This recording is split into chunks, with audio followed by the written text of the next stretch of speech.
A growing number of people are betting their careers on the nuclear renaissance and beating a path to our region, where Westinghouse and a number of supply chain companies are hiring. Some are transplants, others are boomerangs who've had the opportunity to come home. Dr. Kate Jackson is Senior Vice President and Chief Technology Officer for Westinghouse Electric. Brad Nanna is Global Client Director of Nuclear Industry for Eaton Electrical. And Brenda Petrilena moved back 4 years ago to work for Westinghouse as Director of Global Demand Planning. And welcome. Good to see all three of you. Nice to see you. Good to be here. Yeah, well, one of the things we want to do in this segment is really talk about what people do in this industry. So I'm going to ask each of you right out of the gate to just tell us a little bit about kind of what your role is, and Chief Technology Officer for Westinghouse. So my role is to think about the technologies that Westinghouse needs to solve customer problems in today's plants as they're operating, or tomorrow's plants to make them better, live longer, work better, and then what will we do for the next generation of plants, and how do we solve all kinds of fuel issues and environmental issues. Wow, when you think about Westinghouse in the nuclear industry, it's that next generation plant that seems to be attracting all the attention around the world. Well, it's a great plant. It's passive safe, it's smaller, it is modularly constructed, which means you can build it faster and you can address all kinds of safety issues without active safety equipment. So it got many fewer components, so it's environmentally more responsible. Now, you'd spent years away working for the Tennessee Valley Authority. Great successful career, terrific organization to work for. Why come home to do this? Well, in line with the Tennessee Valley Authority, you know, lots of environmental issues, and managing the environment and energy as a combination is really important to me personally, and also to the globe. And so Westinghouse provides that solid base load foundation of energy that is got no emissions, no carbon, no nitrogen dioxide. And so it's a really wonderful opportunity for me, and because it is home. So I do have roots here. When we all decided to move, my family and I made lists of cities we'd like to live in all around the world. Luckily, all four had Pittsburgh on the list. Very good. So began looking in the cities that we all wanted to live in, and you know, this is just a wonderful mix of great endpoints. Wow, very cool. At the intersection of interests, I love it. Brad, you're in the nuclear supply chain, right? Working for Eaton Electrical? That is correct. And you know, Eaton's interest obviously is to align ourselves in the nuclear market with a company such as Westinghouse. Eaton, as you know, or many of the people know, we supply electrical products. So how can we help Westinghouse in this great, exciting, emerging market provide new power and protect it with the equipment that you need to put into these power plants with Eaton Electrical equipment. Okay, and you came home to do this too. I did. You know, it's a reunion of sort. I started with Westinghouse 20 years ago.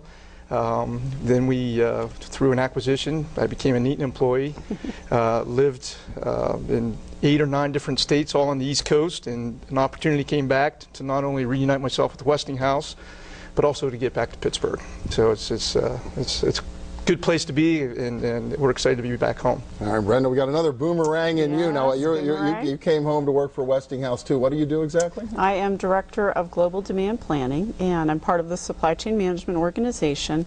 And what we do, we have a good solid understanding of the demand for our products in all 4 product lines: nuclear automation, nuclear fuel, nuclear services, nuclear power plants. And we translate that demand into all of the things that we need to purchase, the materials, the resources, and balancing that demand with the supply and ensuring that we have all the material, all the resources to meet that demand. Now, were you looking to come home when the opportunity came up to do this? I was in the Michigan area working in the automotive industry, and I really chose to come back before we had that dip in the automotive industry to come home. My husband and I are both from here, and Westinghouse was a great fit, easily transferable skills from automotive to nuclear, and coming back home for us. Wow. Well, for the sake of full disclosure, I started working with Westinghouse at the beginning of my career too, although it was the TV side, the Group W in the old Westinghouse, and it's been an amazing story to watch this company's resurgence. I do wonder, you're betting your future on the nuclear renaissance and on this industry.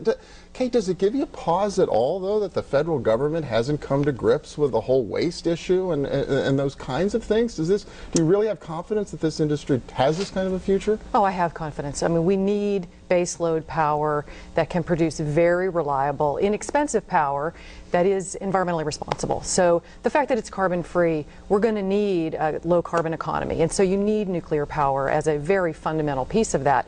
And nuclear, the waste issue, albeit socially incredibly complicated, technically it can be solved, and so that waste can be stored very safely. It is stored safely at the 104 units across the United States. The nuclear industry contains and manages all the waste that it produces, and it can be transported safely, and you can reuse that energy from that fuel with some additional technologies once the government makes some policy decisions. And so, you know, it's not significant volumes either. I'll give you one little data point about volume.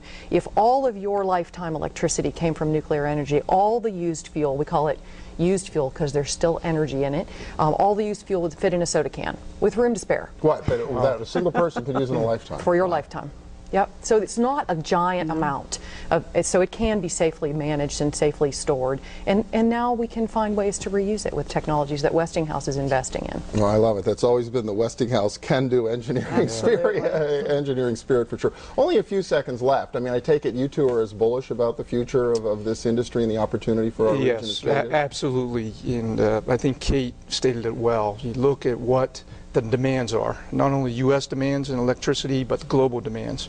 In nuclear, being a carbon-free energy source, I think it is gaining public opinion, and as the plants are being built in China and other parts of the country, other parts of the world, the public opinion is going to increase significantly. And in fact, the public opinion for the people that live right next to plants is the most positive. Absolutely. That's right. Nuclear plants are very good neighbors.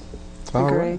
I agree. And you look at security of supply, diversification of our portfolio, all of those things, definitely nuclear. All right. Well, these are exciting times for our region for sure. Congratulations. Great. Thanks Thank all. you. Thank you. Happy to be back. Welcome home. Yeah, Thank you. absolutely.